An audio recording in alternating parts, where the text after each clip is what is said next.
What is the best thing someone has done in college? At university, a friend met a girl in a club and decided to head out together back to his place. It was one of those 5-bedroom Victorian houses students sometimes rent in the UK. They return to him, and he realizes he's not got his keys and the house is empty as everyone else stayed out at the club. Bugger. But this potentially fatal obstacle doesn't deter our protagonist. With a belly of Dutch courage and his massive intellect, he sets about forming a plan to break into his own home. Then bam, he realizes that a window at the front of the house might still be open. But this isn't a regular window. These houses have a bay window, like a half hexagon that juts out, with a large bottom window and small flap window at the top, maybe 9 inches high, with a sliding latch that can prop open the window during the day. The latch has small holes that hook onto a small half-inch rod at the base of the window.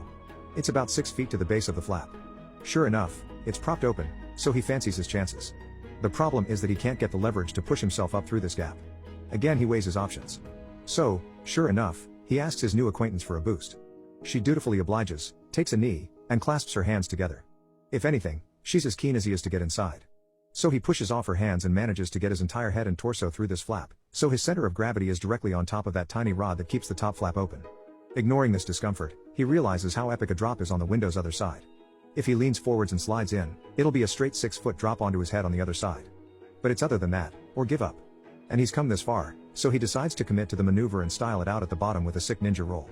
And that will get him even more cred than merely breaking in, right? So he commits this dive completely, total.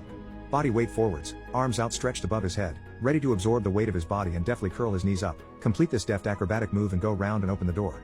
Suppose it wasn't for that damn little rod. As he commits, the rod snags first his belt, then jeans, then underwear, so that at the same time as he descends, every layer on the bottom half of his body remains precisely at the entrance at the window.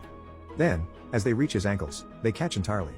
His body is then swung upside down like a pendulum into the window with an almighty crack, where he dangles.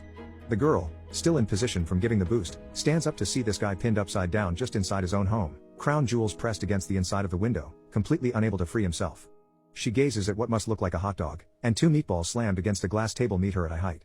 There he remains for several minutes before she has to leap up and unhook his trousers and underwear when he clatters to the floor, completely forgetting the need to break his fall with anything other than his face.